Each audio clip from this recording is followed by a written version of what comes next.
পরিবারের সবাইকে হারিয়ে একাই বেঁচে ছিলেন তোফাজ্জল। ঢাকা বিশ্ববিদ্যালয়ের শিক্ষার্থীদের নির্মম নির্যাতনে প্রাণ হারালো তোফাজ্জল হোসেন বারী। বরগুনার পাথরঘাটা উপজেলায় 4 বছর আগে তিনি মানসিক ভারসাম্যহীন হয়ে পড়েন। বাবা মা ভাই বোন কেউ না থাকায় তোফাজ্জলের চিকিৎসার ব্যবস্থাও হয়নি। মানসিক ভারসাম্যহীন হয়ে পড়ার কারণে বিভিন্ন স্থানে ঘুরে বেড়াতেন তোফাজ্জল। স্থানীয়রা জানান, মেধাবী তোফাজ্জল হোসেন একজন ছাত্র রাজনীতির সঙ্গে যুক্ত ছিলেন। পাথরঘাটা উপজেলায় কাঁঠালতলী ইউনিয়নের ছাত্রলীগের সভাপতি ছিলেন তিনি। পড়াশোনা করতেন পাথরঘাটা কলেজে।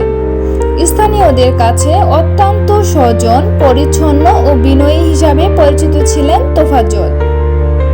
কিন্তু হঠাৎ করেই তার পরিবারে নেমে আসে একের পর এক হারানো বেদনা। 8 বছর আগে সড়ক দুর্ঘটনায় প্রাণ হারান তার বাবা। এরপর স্থানীয় এক মেয়ের সঙ্গে প্রেমের সম্পর্কের বিচ্ছেদ হওয়াকে কেন্দ্র করে তিনি কিছুটা মানসিক ভারসাম্যহীন হয়ে পড়েন। 4 বছর আগে ক্যান্সারে আক্রান্ত হয়ে মারা যান তার মা। মা হারানোর সঙ্গে মানসিক সমস্যা আরও বৃদ্ধি পায় তোফাজ্জলের। এরপর তোফাজ্জলকে সুস্থ করতে চিকিৎসার উদ্যোগ নেন পুলিশের সহকারী উপপরিদর্শক পদে কর্মরত তার একমাত্র বড় ভাই। এরই মধ্যে হঠাৎ করে লিভার ক্যান্সারে আক্রান্ত হয়ে মারা যান তার বড় ভাইও।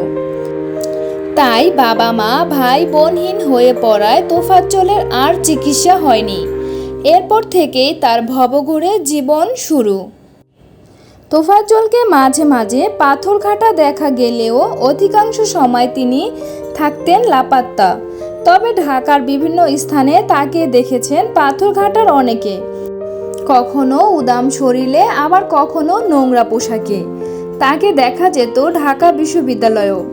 পরিচিত কেউ তাকে দেখলে খাবার কিনে দিতেন, আবার কারো কারো কাছ থেকে টাকা নিয়েও তিনি খাবার কিনে খেতেন। মানসিক ভারসাম্যহীন তোফাজ্জলের ঢাকা বিশ্ববিদ্যালয়ের শিক্ষার্থীরা নির্মম নির্যাতন করে মেরে ফেলায় পাথরঘাটার স্থানীয় বাসিন্দারা তাদের দাবি, খুনি কখনো মেধাবী হতে পারে না, অপরাধীর পরিচয় শুধু অপরাধীই। তাই তারা তোফাজ্জলকে নির্যাতনকারী সকলের শাস্তি দাবি করেছেন। ঢাকা বিশ্ববিদ্যালয়ের আইন বিভাগের সাবেক শিক্ষার্থী ও পাথরঘাটার বাসিন্দা আল ইমরান বলেন, তোফাজ্জল গতকালই যে ঢাকায় প্রথম এসেছে এমনটা নয়।